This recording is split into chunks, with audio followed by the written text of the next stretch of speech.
안녕하십니까, 박사호입니다. 우크라이나 전쟁은 장기전이 될 것 같습니다. 토니 블링컨 미 국무장관은 이번 전쟁이 2022년 말까지는 지속될 수도 있다고 유럽 동맹국 관리들에게 말했다고 CNN이 보도했습니다. 유럽의 관리들도 분쟁이 단기간에 끝날 조짐이 없다고 평가하고 있는 가운데 블링컨으로부터 이 말을 전해들은 이들이 CNN에 알려줬습니다. 미국과 유럽은 푸틴이 확실한 패배에 직면하지 않으면 외교적 협상을 할 것 같지 않을 것으로 여기고 있습니다. CNN은 우크라이나 사태가 앞으로 수개월 또는 그 이상 지속될 수 있다는 국가안전보좌관 제이크 설리번의 발언도 소개했습니다. 그런가 하면 미 의원 일부는 우크라이나 사태를 3년간 지속된 6.25 전쟁과 조심스럽게 비교하기도 한다고 CNN은 전했습니다. 미국은 확실히 외교적 중재로 분쟁을 조기에 마무리할 의사는 없어 보입니다. 바이든 행정부는 우크라이나에 8억 달러 상당의 군사무기 원조를 하기로 했습니다. 구소련제 미르-17 헬기 11대, 155mm 유탄포 18문, 스위치 블레이드 무인기 300대, 레이더 시스템을 며칠 내에 우크라이나에 보내겠다고 밝혔습니다. 바이든이 키예프에 대한 대대적인 무기 지원을 승인하자 러시아는 정식 외교문서를 워싱턴에 보내 경고했습니다.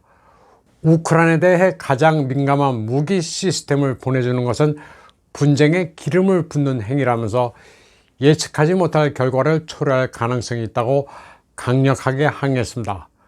러시아는 이미 미국과 나토가 우크라이나 경내로 수송하는 무기들은 모두 타격 목표가 될 것이라고 경고한 바 있습니다.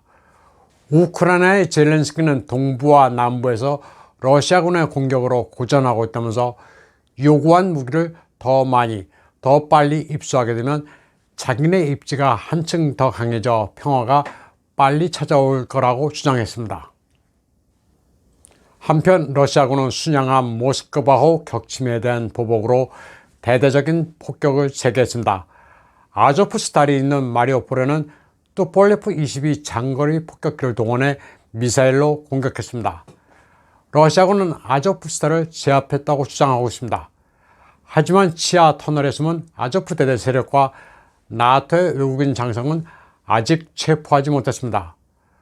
러시아 측은 지하 터널에 숨어있는 나토군과 외국인 용병들을 반드시 잡아 망신을 주겠다는 계획입니다. 러시아군은 수도 키예프도 폭격했습니다. 키예프 근교의 군사시설을 파괴했다고 밝히고 있습니다. 월스트리트저널은 4월 14일 Anti-Russia Alliance is missing a big block. The developing world. 반러 연합은 개발도상국이란 커다란 블록을 잃고 있다는 기사를 게재했습니다. 전 세계가 미국, 유럽을 따라서 대러 제재에 동참할 것 같은데 현실은 그렇지 않다는 점을 제대로 설명하고 있습니다. 많은 나라들이 우크라이나를 침공한 러시아에 대해 경제 제재를 하고 비판의 목소리를 내고 있지만 모스크바와 베이징의 정치, 경제적 반발을 두려워하고 있다는 내용입니다. 서구 국가들의 테러 제재 행동이 인디아, 브라질, 남아공 같은 세계에서 가장 큰 민주주의 개도 국가들의 반발을 사고 있다고 월스트리트저널은 지적했습니다. 월스트리트저널은 이들 나라의 태도를 철저히 미국 시각에서 아전인수로 해석하고 있습니다. 경제적 이기주의 때문에 블라디미르 푸틴의 압박을 가하는 것을 제한하고 있다고 주장했습니다. 월스트리트저널은 부차의 민간인 학살과 관련해 러시아를 유엔 인권위에서 축출하는 표결에서 인도, 브라질, 남아공, 인도네시아, 멕시코가 기권한 점을 들었습니다. 이때 중공은 반대표를 던졌습니다. 월스트리트저널은 러시아 제재에 반기를 드는 집단을 두고 개발도상국의 큰 블록이라는 표현을 사용했지만 사실 이는 브릭스를 애들로 지칭하는 겁니다.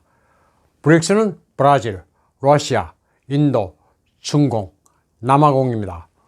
원래는 2009년 6월 16일 남아공을 제외한 브라질, 러시아, 인도, 중공 4나라 브릭으로 러시아 예카체린 부르크 정상회담에서 출발했습니다.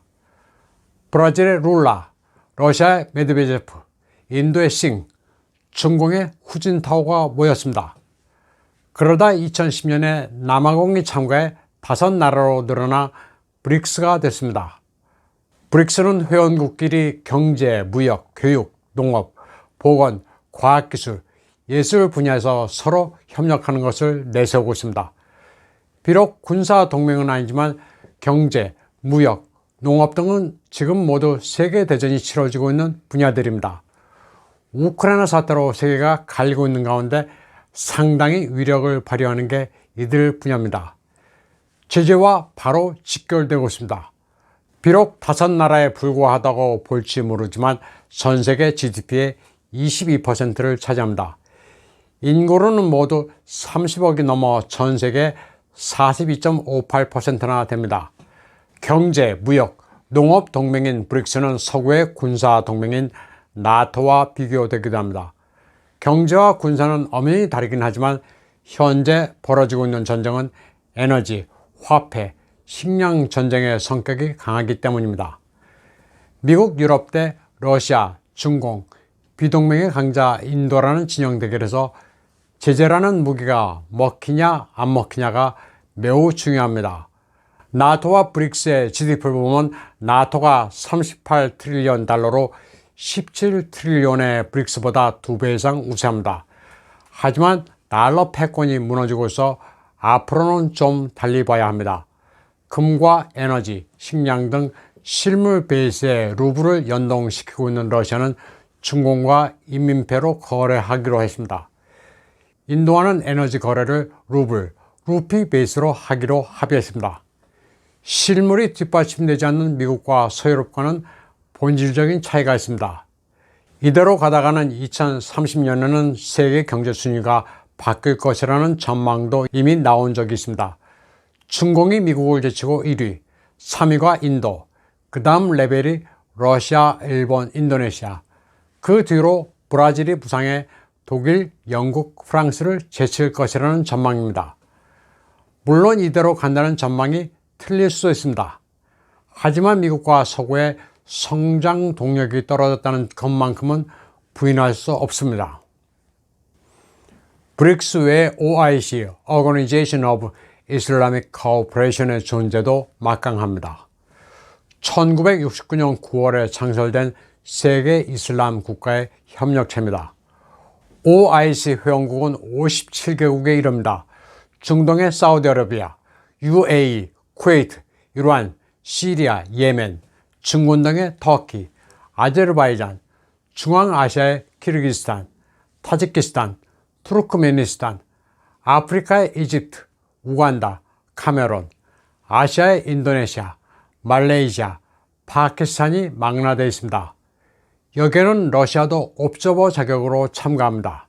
순위 시아파 할 것 없이 모두 OIC에 가입되어 있는데 최근에는 미국말을 듣지 않습니다. 시리아, 이란은 원래부터 반미였고 전통적 친미 국가인 사우디아라비아, UAE가 미국에 등을 돌렸습니다. 사우디아라비아의 국영TV가 조 바이든과 카말라를 대놓고 조롱할 정도입니다. 바이든이 연설을 하다 러시아 푸틴 대통령의 이름조차 기억 못하고 카말라를 영부인이라고 부르는 설정입니다. 스페인, 아프리카의 위기에 대해 발언하겠다고 했다가 카말라가 옆에서 러시아라고 정정해 주기도 합니다. 사우디 국영매체가 바이든을 최악으로 묘사한 것은 결코 해프닝이 아닙니다. 그만큼 사우디의 대미 관계가 최악이라는 신호입니다. 사우디아라비아는 유럽의 원유가 부족하니 생산량을 늘리라는 미국의 주문에 코웃음을 치고 있습니다. OIC는 미국보다는 친러 국가가 오히려 많습니다. 서두의 토니 블링컨의 발언을 소개해 드린 것처럼 이번 전쟁은 최소한 올해 말까지는 가는 것으로 보는 게 맞습니다.